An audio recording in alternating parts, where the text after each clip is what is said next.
I'd like to introduce the guest, Barry Chestnut. The reason I know Barry is I was an AZA advisor over 40 years ago, and Barry was in my chapter. So I'll let him introduce the rest of it. Yeah, and that's true, Ed. Ed was wonderful to our group.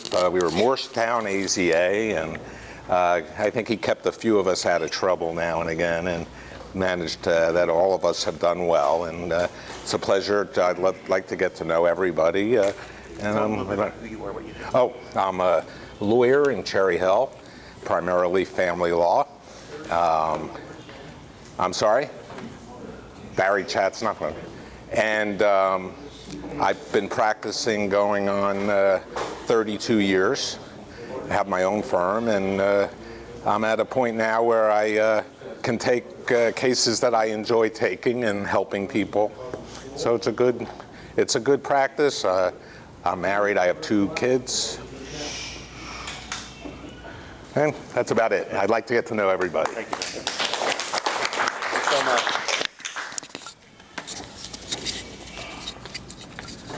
And I'm going to ask Rob Sachs to come up just to speak a little bit about the Jewish Family Services. He had a couple of announcements.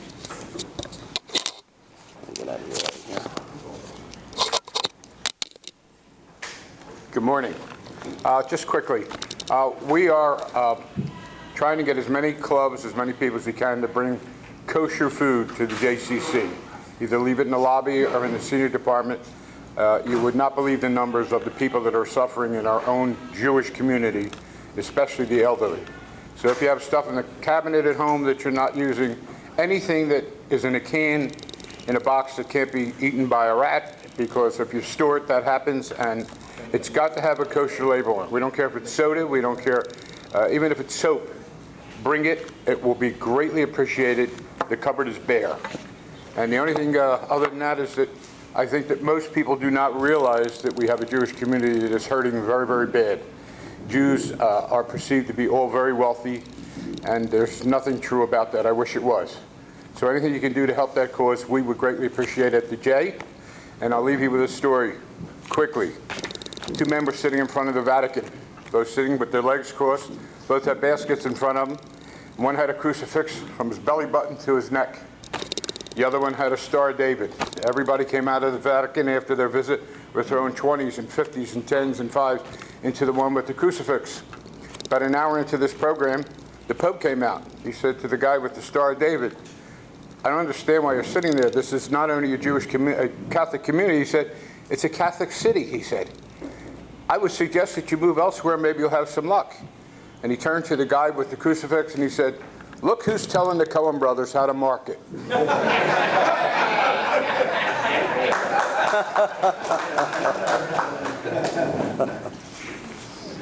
Great, great.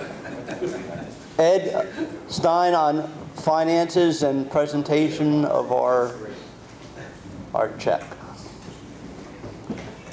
Well, excuse me. We topped the 100-member plateau a couple weeks ago, so I think that's. Marty tells me we were at 100 members maybe a few years ago, but not since I've been with the club. So I'm proud. So what you're saying is, in spite of you, we're at Absolutely, absolutely. But I think that's great that we have 100 members, and I think we're probably up around with this morning maybe like 103. So let's keep going. Let's keep bringing your friends and having a really vibrant organization. Other than that, we have a presentation this morning, Rabbi Aaron, and if you recall, we had a nice breakfast. I guess it was last month at Lionsgate, and they hosted us, and we did a little collection, and Get in front of the podium. we have a $100 check for the Rabbi's Fund, so it's very appropriate that he's here today, and as you know, he's a member of our club. So. Look closer now. Maybe we should move away from the podium. Thank you very, very much. I really appreciate all the stuff that The men's club does, particularly the work that you've done in the past with Lionsgate, and hopefully we'll be able to make use of everything that the Men's Club has to offer going into the future. We've always loved it when you came to help with our summer socials and other activities. I want to thank also people who were willing to step up and lead some services when I was away. And it's really great being part of such a wonderful club. That's right, Marty, you were wonderful. They loved you. Anytime you want to come back, maybe next Saturday is fine. How about as a resident? It's a very good place to be, so if you're looking for a place for your parents, please consider Lionsgate. Thank you. Thanks again for all the table captains who help me out here every Sunday and collect the dues. That's great. It makes my job a lot easier. Where's our pig? Now, for that picture, I don't know if you heard the comment that Mike made. He told me to get closer.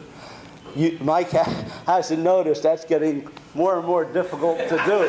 I was as close as I could get. That's bodybuilding. We actually have something very special that I just want to recognize today because it's very rare that it happens. We have all of the past presidents for the South Jersey Men's Club here today. Wow. Guys, I'd like you to stand up. Past presidents. Bob, Rich, Mike, Larry, Jerry, and Jake.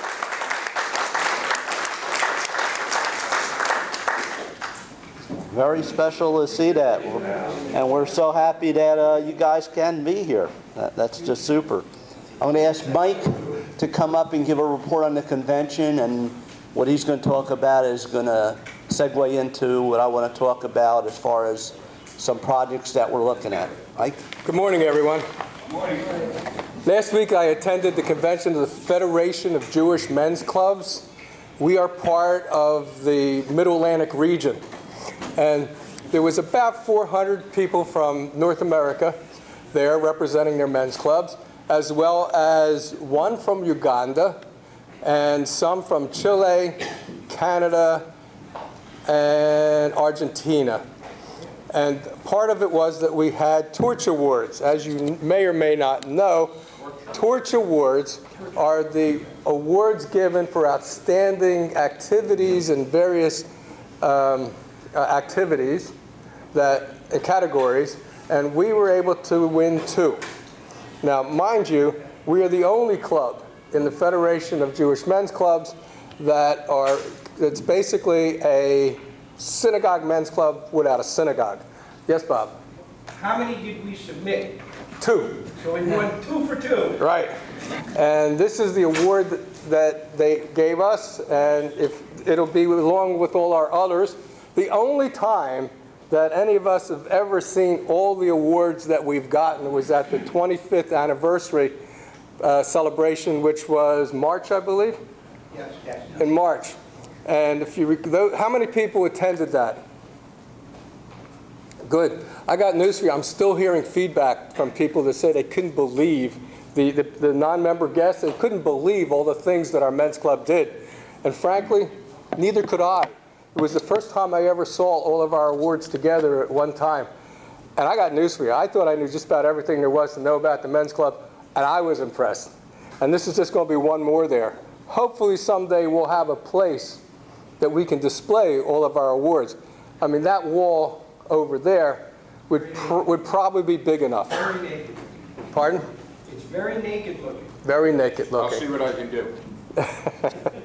But some of the activities there, and why the next convention should be attended by at least some of our membership, besides myself, is it was Wednesday, Thursday, Friday, Saturday, and Sunday. And in 5 days, there were programs about different things that men's clubs can do and how to do them.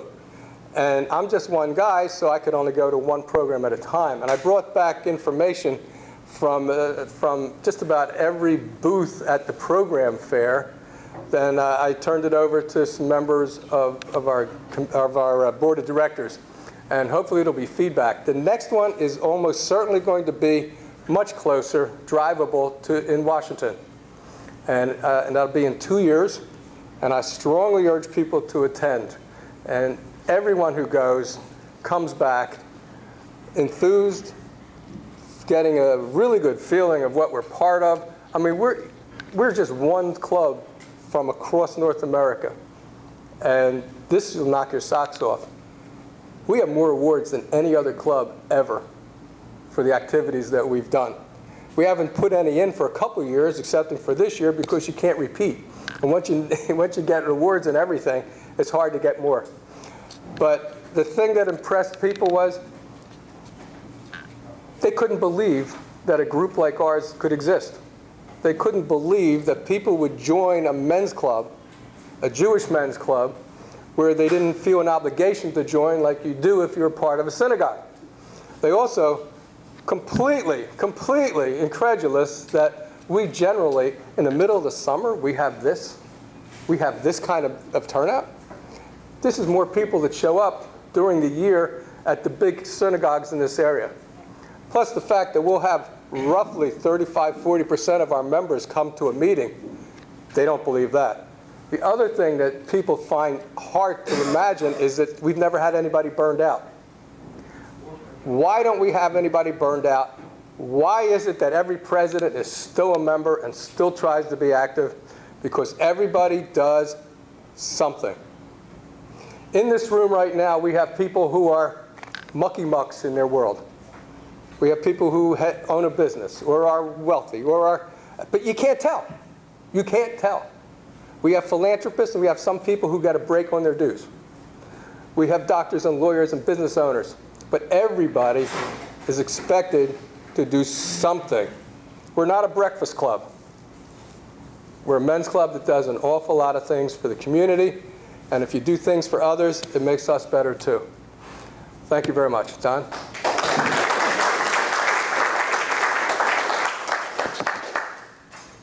So, and why I had Mike come up, it leads into something, a project that the board has been working on. I do want to ask the board members there, guys, just stand up, the board members. Bob, that's you too. Okay.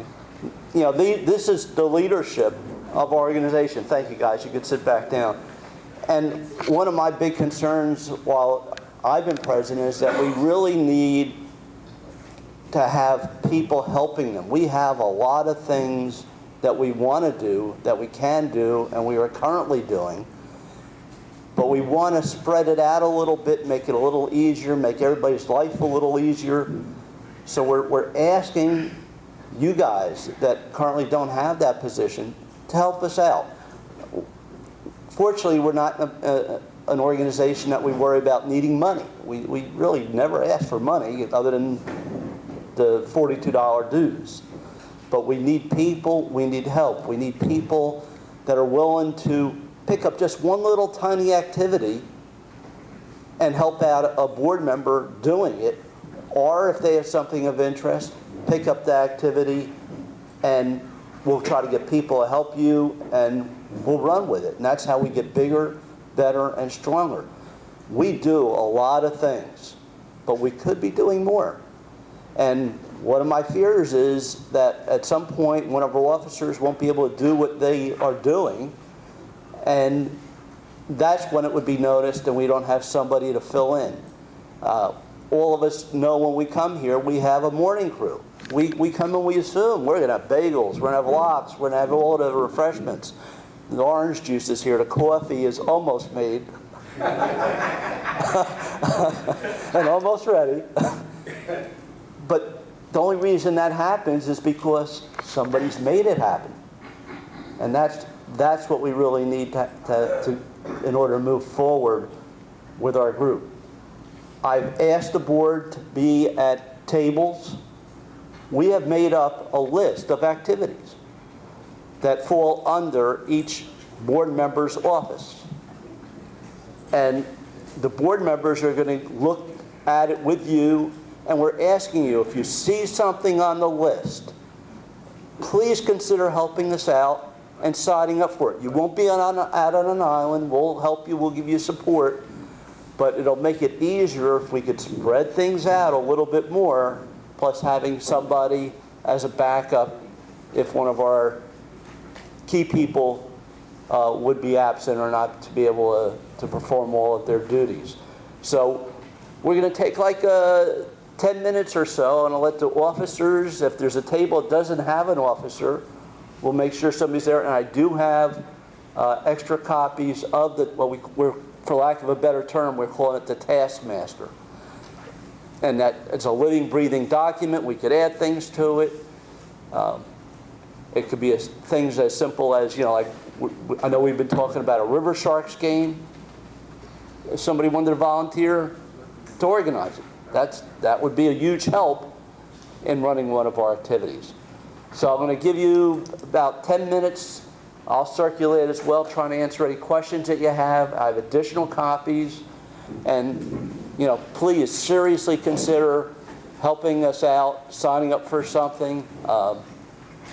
Short-term, long-term, both, all of them are welcome. Okay? I'll be back with you in a little bit. Gentlemen, we'll be wrapping up this activity. Ed Silver's going to be coming around to get the masters. We will be reviewing this at future meetings and adding to it, but I really appreciate, I've seen several people signing up for things, and that really does help us out a lot. Mike has asked one thing that we're looking for help in particular is the newsletter. So if anybody has any editorial skills, we'd love to have you on board for that. And David Schwartz, if you'll come up and report on, guys, Dave, on the joint planning. Just a little heads up, in November we're planning a joint meeting with Bethel. Mike Perloff has been instrumental in, or will be more so. Which one, this one or this one? Put the one down. Good morning, I'm David Schwartz. In November we're going to have a joint meeting with Bethel's Men's Club with a yet unnamed speaker that Mike is going to procure for them. The idea is to not only just to get together with another men's club, but to there's a funding aspect to it that allows us to get be able to give a stipend to someone, except today's speaker. He doesn't get one. So anyway, interesting meeting in November, and a whole lot of nice meetings between now and then as well. Thank you. Okay, a fun thing that I want to mention is that 2 years ago, we started a fantasy football league, and it's been growing. We still have an opening for one team. We've added another team today. Mel is joining us as the 11th team. And now we are looking for one additional team for this upcoming season. I could tell you and assure you it's a ton of fun. I had the sheet here, but I don't know if I put it down. Oh, thank you. Just an example of our draft board. This isn't from our league, but has the same idea how we conduct a draft. You get to follow players that you never thought you'd be following. It's easy, it's fun. The most important function is to be lucky. You don't have to be skilled. We have, well, if you're an owner, just stand up, owners currently in our league. And these are owners currently in the league, and as you can see looking around, they have very little skills. And they have been very successful and better than I did. But our draft is at La Terraza in Cherry Hill on Tuesday, September, I think it's 1st or 1st. And if you're interested in becoming the 12th team, we'd love to have you. Dave, I see you walk back in. Did I see Dave? Do you want to comment on anything with MAR or ABC activities coming up? What's ABC? Tour de Schools. Tour de Schools, you want to mention? Yeah. Just a few things. The first thing deals with Tour de Schule. I think you all received an email about Tour de Schule, which is a fundraising event for Camper Mar up in the Poconos for Jewish kids that need help going there. And it's a bike race. We've participated in annually. Alan Finkelstein, who's not here right now, is our prime contact. And hopefully, if anybody's interested, you will contact him. If not, contact us back, and we'll make sure you get the information to Alan. It's a Tour de Chule is based on Tour de France. It's going around some synagogues out in the western suburbs of Philadelphia. And it's a good bike ride for those people that like to bike, and I certainly would recommend it. As far as the Jewish Athletic Group, the softball season is not over yet. Apparently there were problems with some rain delays and all that. We're no longer in the tournament, but the season there is dragging on a little bit longer. The next tournament outside of that we hope to have is Pinochle. I've contacted Ner Tamid because the last two Pinochle tournaments were held in their facility. Hopefully we will have that Pinochle tournament coming up in September, but guy was a little concerned about how close to the holidays. So it might be October, and then on November 1st we're going to have our fall bowling tournament. So those are the big things coming up. Now, Don mentioned ABC. What that stands for is the Arts, Books, and Cultural Festival that the JCC runs. This year is going to be just an absolute gangbusters event in terms of the big names. A funny thing, I'm a member of the committee there, and I have a basic cliche. The people you've never heard of are usually the best speakers. The biggest speaker we ever had was Mike Wallace, who happened to be the biggest dog we've ever had here. But there are some damn good speakers coming up. Alan Alda, David Gregory used to do the morning show on Sundays. Susie Espin from the Kirby Enthusiasm. The Kellerman husband and wife team that write the mystery novels. I mean, the total event is just absolutely gangbusters. It's going to be from about the 11th to 17th of November, and I and my wife are already signed up as going to every single event. And I certainly would hope people here go. Usually, one of the things that we try and get at both the Arts, Books, and Culture and Jewish Film Festival is one evening which is specifically aimed at men, something to deal with sports or something like that. So if you can't go to more than one event, hopefully when we identify that, we'll have a lot of attendance at the events that are specifically for men. That basically is it, what I've done. We have books that were brought in the back behind Bob, actually. You're welcome to take those, bring them in. Whatever we don't use will be going down to the JCC, and they will utilize them. Also, a reminder, eyeglasses, cell phones, toiletries. Please continue to bring those in. They will be put to good use. Okay? And with that, I want to ask David to come up to introduce our guest speaker. I'm pleased to welcome Dr. Arnold Kahn, a resident of Centennial Mill, a friend of mine.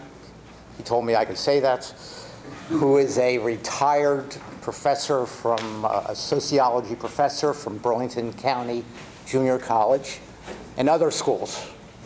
So with no further ado, I welcome Dr. Kahn to talk about the Constitution.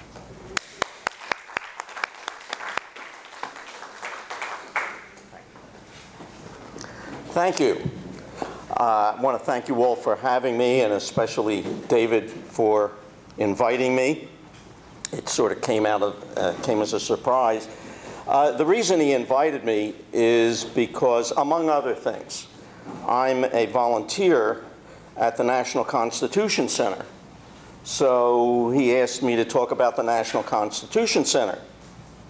Well, it's a wonderful place, but I couldn't think of any way to give a lecture on it. So I said, can you come up with something else? And he said, well, what else do you know? And I said, well, I know the Constitution. Well, he wasn't too happy with that, as I remember. I don't know. And he said, what about the Constitution? And I said, well, I can talk about the writing of the Constitution. In other words, the Constitutional Convention. And with reluctance, he said, that'll be fine. Great. Then I guess it was about a week later, where he calls me on the phone, we're talking, and he says something about, well, you know, you're known for being kind of humorous. And I said, well, there's no humor in the Constitution. So I figured to make David happy, I did a little research. So I came up with a little constitutional humor. Now, what I'd like from you is a thumbs up or a thumbs down on each one. Okay. I hope you're happy with this, David. Okay. Right. Okay. Now, there aren't many. I'm only going to give you a few of these. The Constitution ensures that one man's ignorance is just as good as another man's knowledge. Good or bad? Up? All right. I got some ups on that. All right. Because of our Constitution, a millionaire has just as good a chance as anybody else. Good or bad? Down. Okay. Okay. Now we know who the millionaires are. They're the thumbs down, right? Okay. The Constitution ensures democracy, and adultery is the application of democracy to love. Good, bad, I don't know. Okay, this is the last one. Even though the Constitution guarantees our right to vote, if voting could change anything, they'd make it illegal. All right? Good? All right. Well, that's my humor, David. Okay. Well, that's about as much humor as I can stand for one morning. Okay. As I'm sure most of you know, the revolution finally ended after 8 years in the fall of 1783 with the signing of the Treaty of Paris. It wasn't in 1781 after the Battle of Yorktown. Went on for 2 more years. Okay. Everything should have been great, but it wasn't. By the middle of the 1780s, it really looked to many like political and economic chaos was on the horizon. Why? And the answer is the fact that we won the revolution. Believe it or not, that was the problem. You're probably thinking, how can that be a problem? We're victorious. And the reason it's a problem is because after the revolution, we were not a country. What were we? We were 13 countries. Each one sovereign, each one independent, and each one jealously guarding that independence. So what I'm trying to tell you is, they didn't make good neighbors to one another. There were all kinds of problems.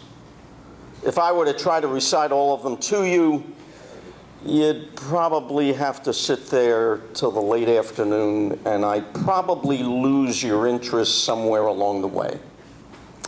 I'll give you at least a few, right? So you get a sense of what was going wrong. The Congress doesn't have taxing authority, but they do have bills to pay, so where are they going to get the money? After some drawn-out negotiations, they decided to assess each state based on an estimate of each state's wealth.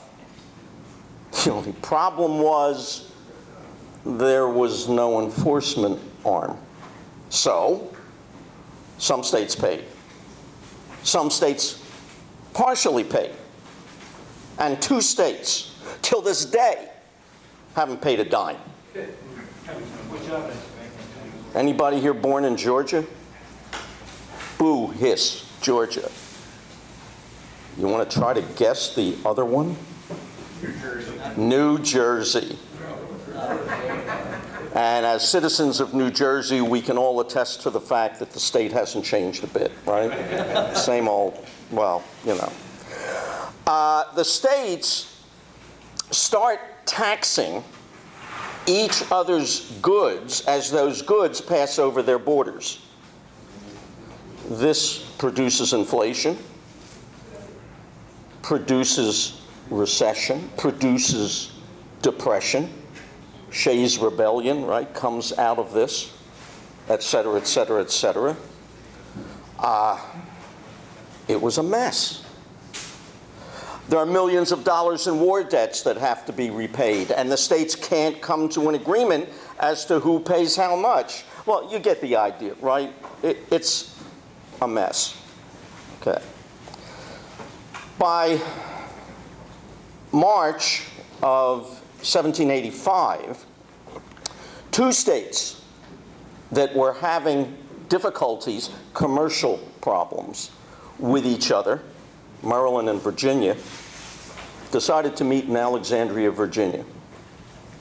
At issue were the Pocomoke and the Potomac rivers, fishing rights along the rivers, tolls along the rivers, and a military force on the Chesapeake Bay.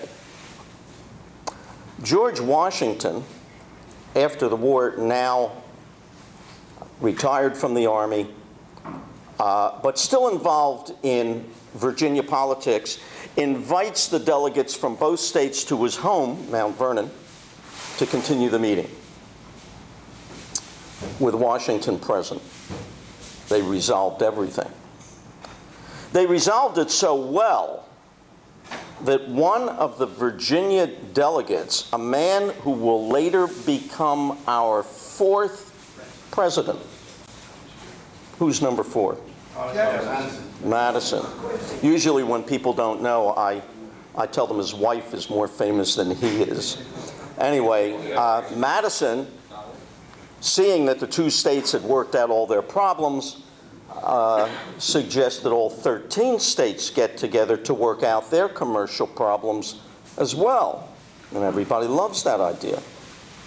And as they're talking about it, Madison's mind races ahead. And he says, wait a minute, with all 13 states present, that'd be a great opportunity to trash the Articles of Confederation that weren't working anyway, come up with a constitution and create a country. They don't like that idea at all. Well, you're probably thinking, that's a great idea. No, it's not. At least not for them, simply because they already have a country, and they already have a government, and they have their own laws and their own money.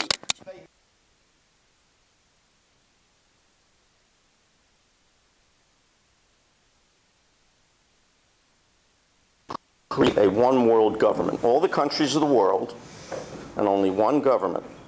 And just for argument's sake, let's make it the United Nations. And you're the American delegates.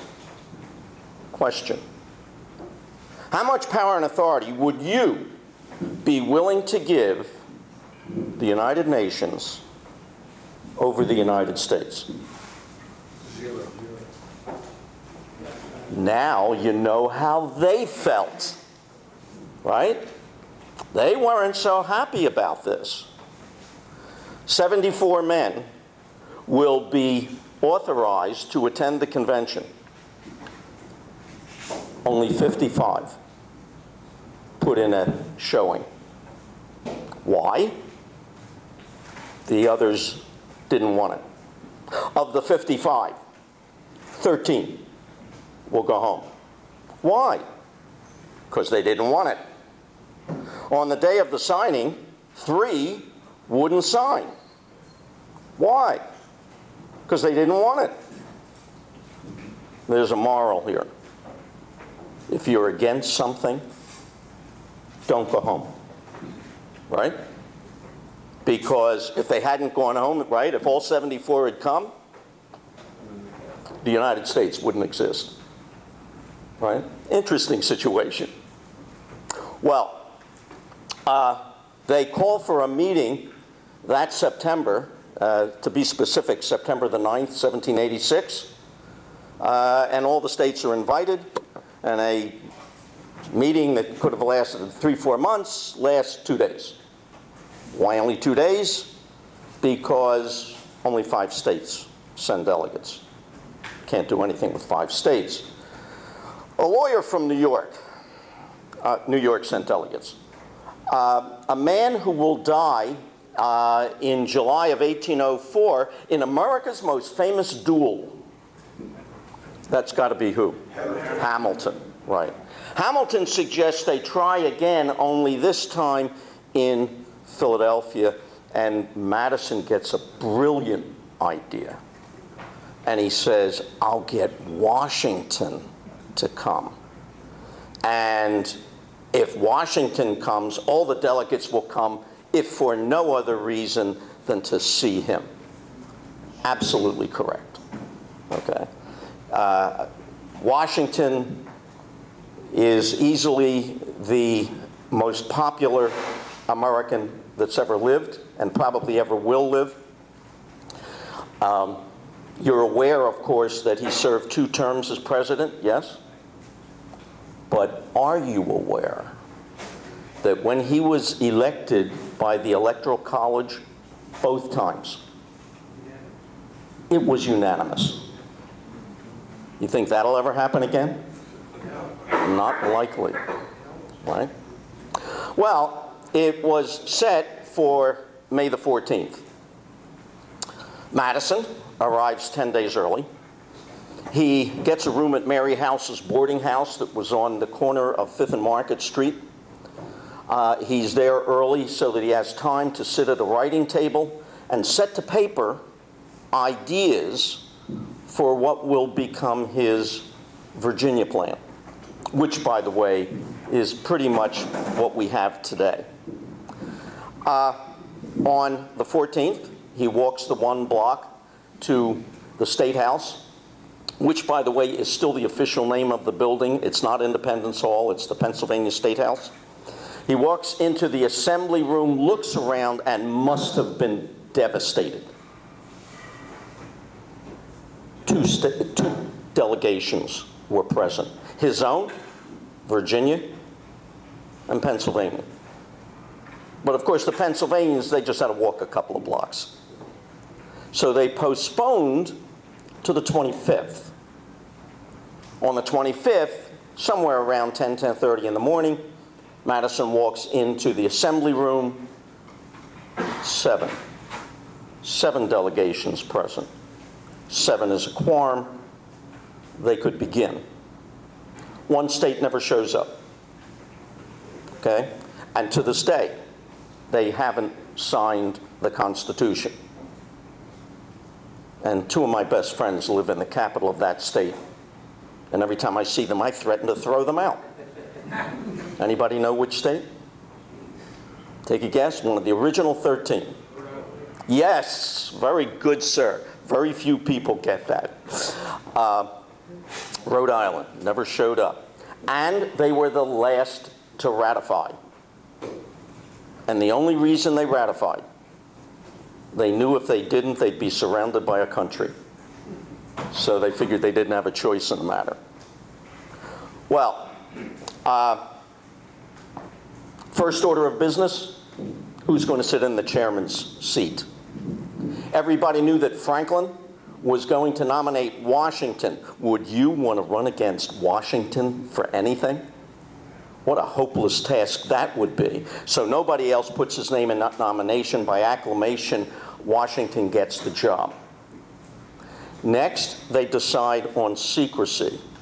Now that, to me, is strange. Why? You're going to create a democracy in secret? To put it in a Jewish kind of a way, does that sound kosher to you? All right. You see, the reason they wanted secrecy, I assume you've all been at the State House at one time or another. Yes, I'm going through it, right? When the windows are open, if you're standing out on the sidewalk, you can hear what's going on there inside. Now, all of these guys are representing their country, and they're all afraid. They're all afraid that if their words leak out, get back to their country, they could be misinterpreted, and that would be the end of their political careers. So they closed the windows and locked them. They closed the double doors, guards on the outside, and it was summertime in Philadelphia. No air conditioning. And to make matters worse, back then, a gentleman, whenever in public, had to wear his jacket. And it gets worse. The gentlemen from the southern states, their jackets were made of linen. From the New England states, wool. Now, on days when they thought men were going to keel over with heat stroke, they did adjourn upstairs to the second floor. But we don't know how many times. We just know it was a number of times. On the 29th of May, they began. Madison's Virginia plan is the first to be presented in that morning. Now, Madison was a terrible public speaker, and he was well aware of it. Okay? For some reason, he couldn't raise his voice to talk to a crowd. So he recruited the governor of Virginia, who was also a delegate, a gentleman by the name of Edmund Randolph. So Randolph gets up, takes about 2.5 hours, and presents the Virginia plan. And I'll probably take about 2 minutes, so I may miss a point or two. He proposes a bicameral legislature, 2 houses. The lower house, elected by the people to a 3-year term of office. The upper house, elected by the lower house to a 3-year term of office. And he refers to this as the national legislature. Once the national legislature convenes, they then, and I'm not sure what word to use here, elect, appoint, the national executive. The term of office not stated, so I don't know what the plan was for that. Once the national executive is known, the national legislature will appoint the national judiciary, Supreme Court. Number of justices not given. It calls for, maybe you can figure it out, a convenient number of justices. What I can tell you is when they finally convened in 1791, there were 6. And then everybody wants to know how they settled arguments. I haven't got the foggiest idea. Okay. Now, once we have our national judiciary, then the national legislature will create a council of revision. What the heck's a council of revision? Their purpose was to advise the legislature and to act as a veto. Now I've left the problem, this becomes the biggest problem of the summer. I've left it for last. Madison calls for proportional representation in both houses of Congress. That means representation based on population. Okay. Well, there were 3 large states and 10 small ones. Okay? The small states were deathly afraid that the 3 large states could vote as a bloc and outvote the 10 small states on any day and on any issue.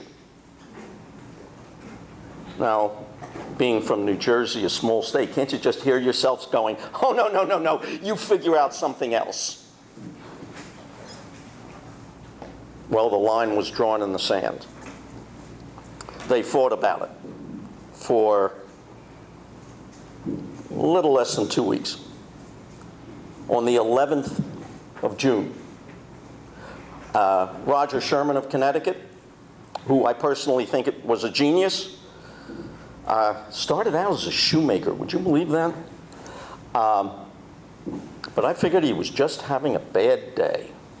And he says, gentlemen, I've got a solution, but I don't like it. But I can't think of anything else. So what does he propose? He proposes 1 house, equal representation, 1 house, proportional representation. Not a single man in the room liked the idea. It doesn't even come to a vote. On the 15th of June, William Patterson of New Jersey gets the floor, and he presents the New Jersey plan. New Jersey's a small state, so you may be able to guess some of the things you're going to hear. Basically, he wanted to keep the Articles of Confederation just the way they were, with a few changes. So he says, a unicameral legislature, but each state can have as many delegates as it wants. Okay? If Delaware wants 50, that's fine. But when it comes to a vote, 1.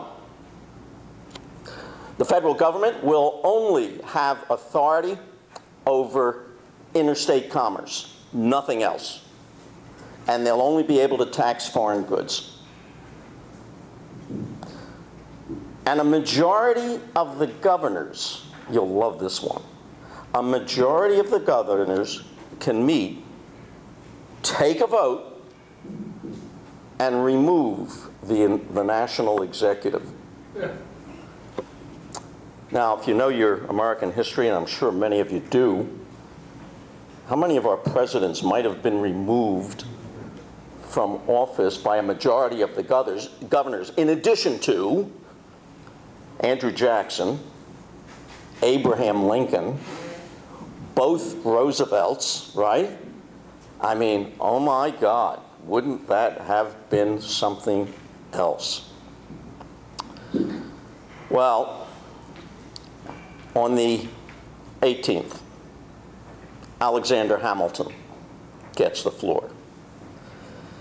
Now, I got to talk a little bit about Hamilton. He was the most disliked man in the room.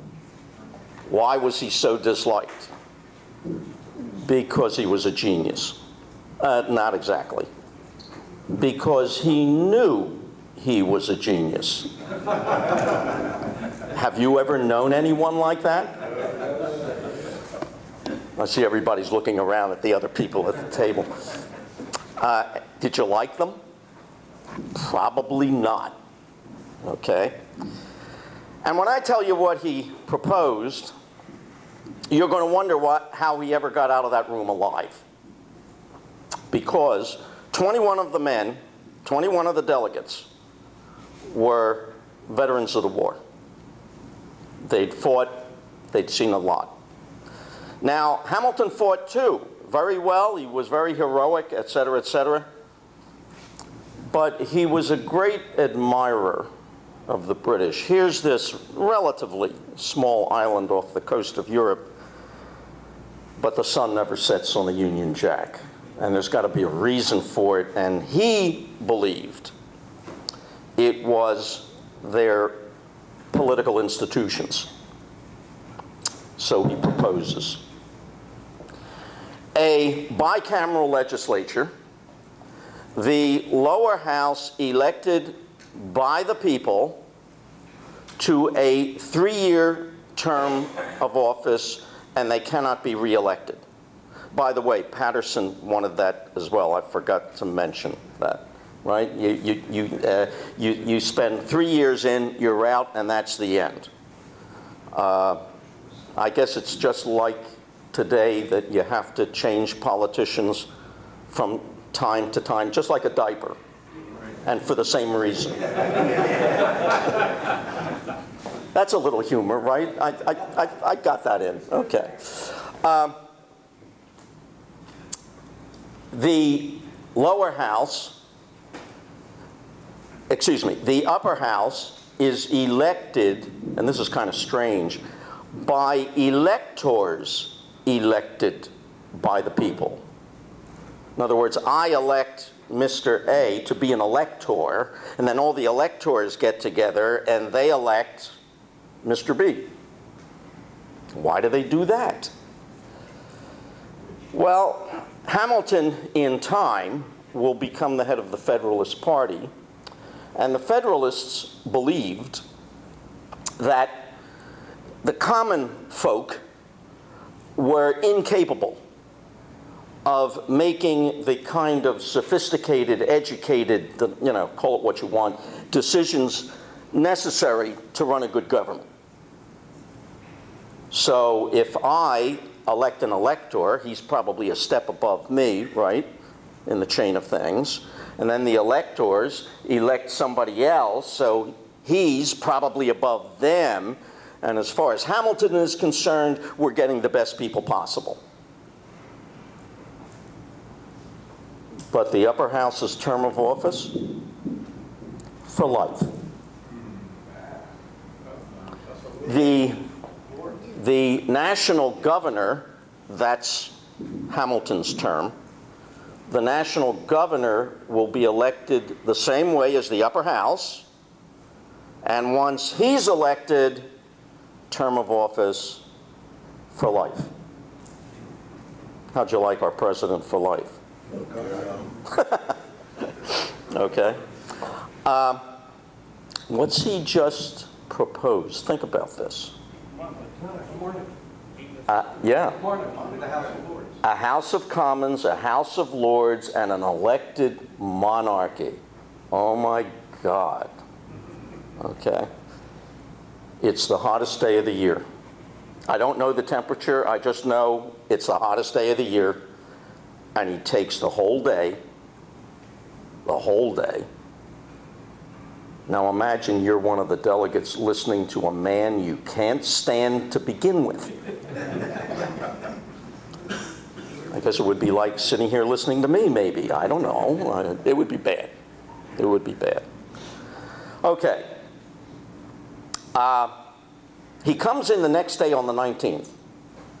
What he's now expecting is to hear debate on all of the proposals.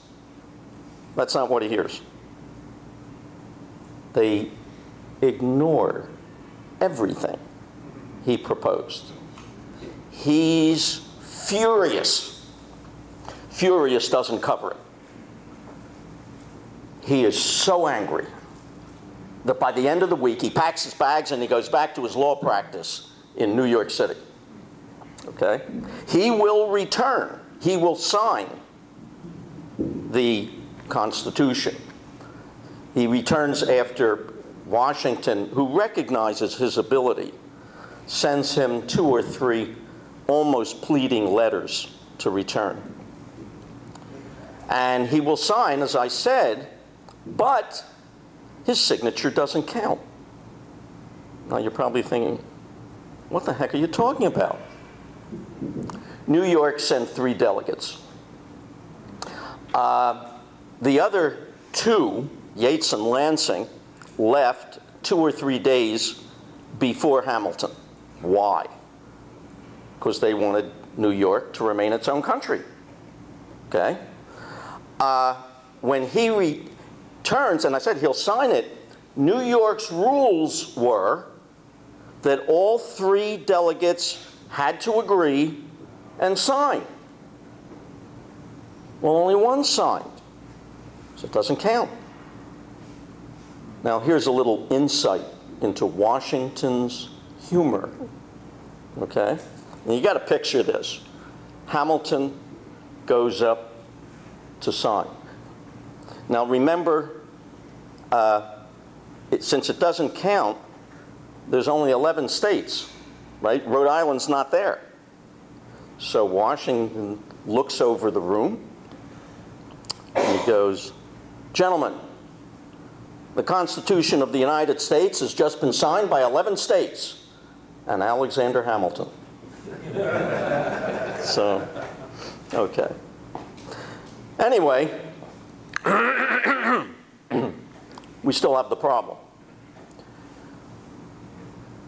On the 16th of July, in the morning, a resolution is made to terminate the convention.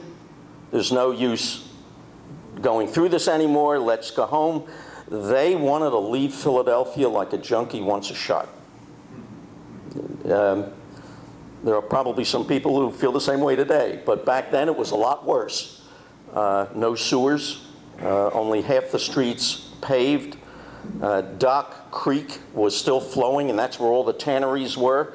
And the tanneries would throw the carcasses into the creek, which, by the way, was the cause of all the yellow fever epidemics that the city endured. Okay? Letters home from these guys talk about dead dogs laying in the street, horse manure everywhere you look. Not a pleasant scene at all. Has it changed? Pardon me? Has it changed? I don't want to go into that. Anyway, Sherman gets up and once more proposes his solution. They discuss it all day. Near the end of the day, this time, it comes to a vote. Passes by 2 votes. Okay, now they can really move, right? Because the big problem has been solved. Now, by the way, I'm not trying to suggest to you that this is the only problem, right? There were many other problems. There were 2 other major problems. The second, probably biggest one, was the issue of strong central government versus weak central government. And that's still an issue today, isn't it? Today we call it states' rights. Okay. And then unfortunately there was the third one, which I don't even like to talk about because it's truly a disgusting topic. By the spring of 1787, all of the northern states but one had either gotten rid of or was in the process of getting rid of slavery. Okay? The South demanded slaves. They believed that without slaves, their agricultural economies would collapse. So they wound up doing next to nothing. There's the 3/5 rule. Are you familiar with that? Right? Okay. And, of course, the prohibition of the import of new slaves from Africa after 1808. What was the one state in North? Was it Rhode Island? No. Worse. New Jersey. New Jersey. Right? So like I said, they wound up doing next to nothing. And as a result, they left it for their grandchildren to fight America's bloodiest war. Forget the number of injured. They just upped, I think it was a year ago or 2 years ago, they just upped by 100,000 the number of dead in the American Civil War to 750,000. That's more than all of America's other wars combined. They should have done something. Well, okay. On the 26th of July, everything that had been agreed to was turned over to the Committee of Detail, and the convention went into recess. The Committee on Detail, their job was to come up with a draft constitution. On August the 6th, they reconvene, And New Hampshire shows up for the first time.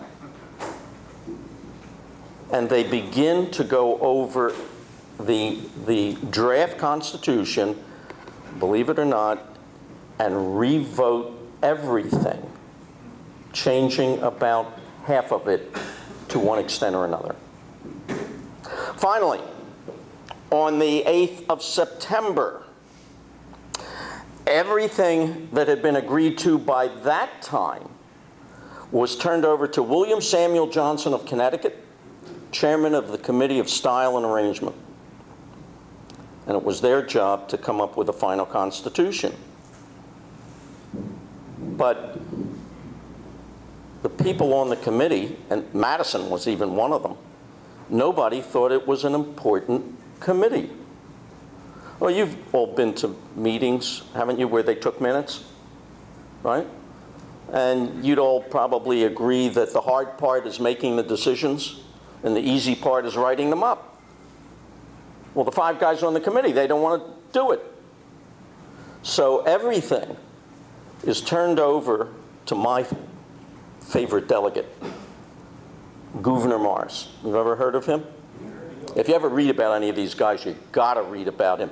He was my kind of man. He was a drinker. He was a womanizer. He was a gambler. Probably the bravest man I ever read about.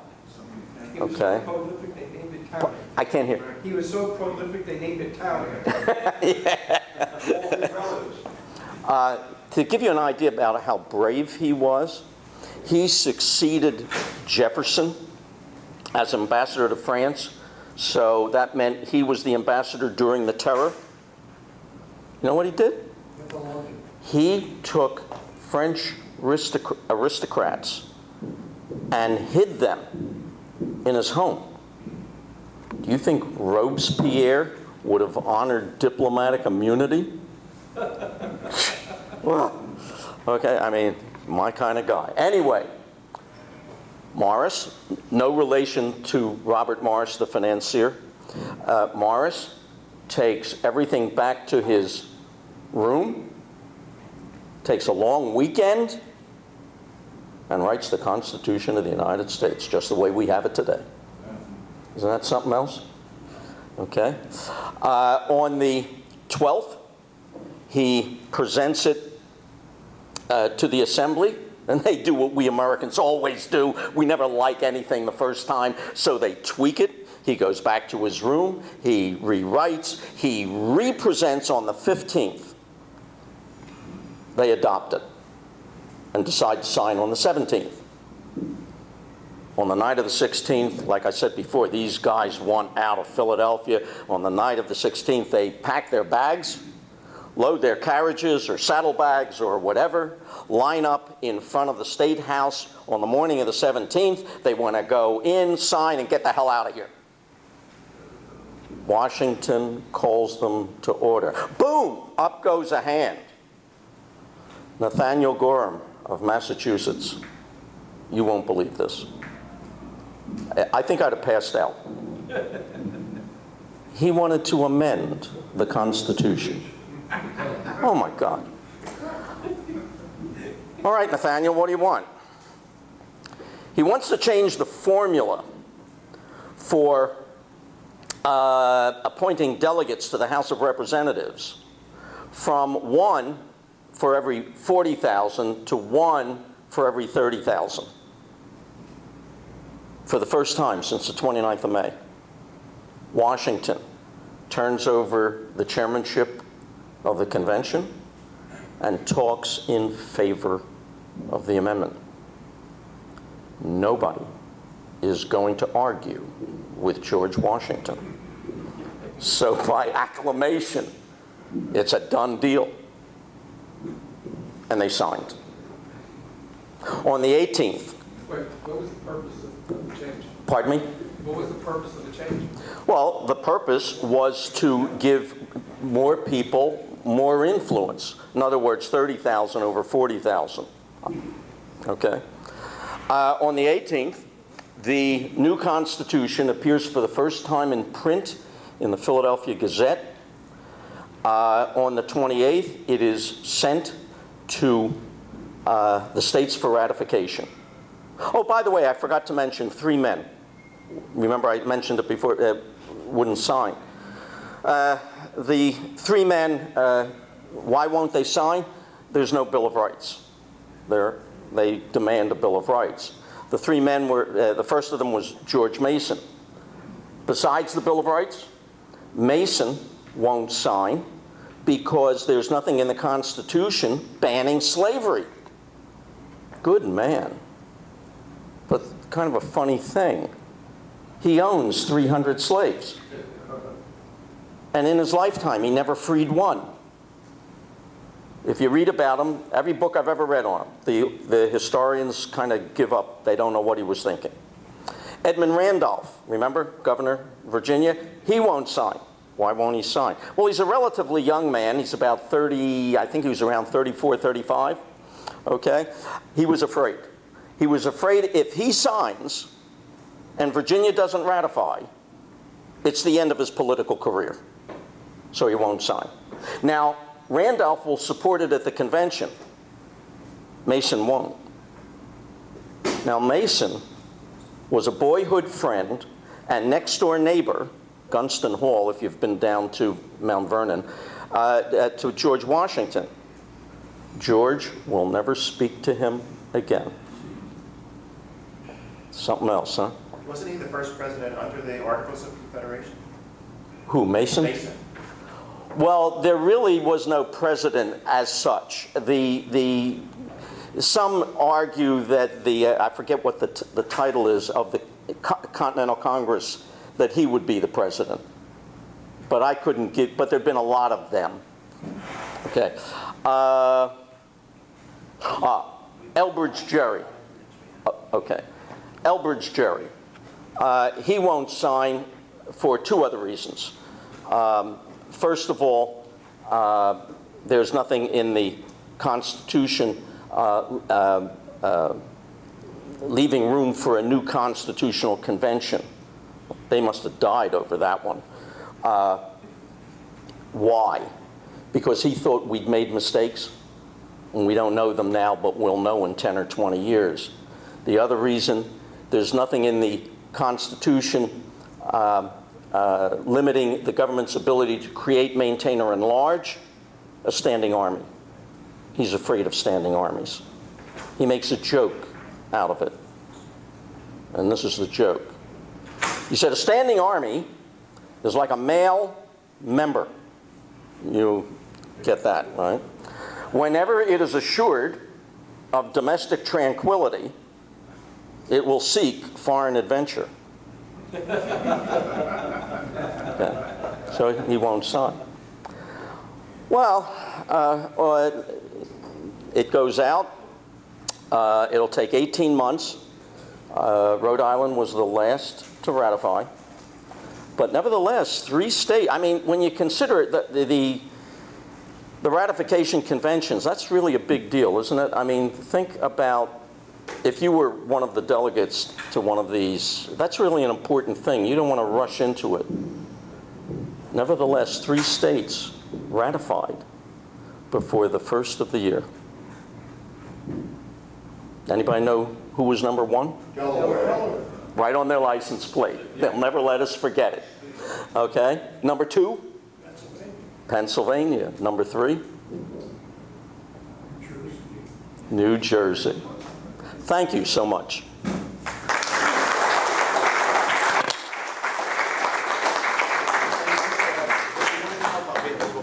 Thank you for speaking to our men's club. We'd like to give you a certificate of appreciation, and with it comes a 1-year membership for the group. Just a couple of things before I announce the winner of the 50-50. Breakfast crew, guys, thank you so much for putting it all together. Those that were involved with the 50-50, Ed and... We had Jay and Bob Green. Great, thank you guys. Ed, did you collect the sign-up sheets for the Taskmaster? I'll get those at the end. If I can meet with the owners of the fantasy football just for a minute after this meeting to set a date for us to talk about some of the rules. So just if you just hang for a minute afterwards, and that's, oh, I don't know. Is there anybody for the investment club? No, but philanthropic committee, if you would join me at my table for just a real quick one. Okay, philanthropic at that table. Okay. And the winning number for the 50-50 is 744837. 744837. No, come on. You're kidding. I gotta stop you for a minute. Art says to me before Sam says to me before I go up, he said, make sure you pick mine. I said, Sam, I'm not picking it, but I'll try to influence the selector. Great. That's amazing. And again, welcome new members. Thank you for attending. And fantasy football folks, just at my table over here for a second.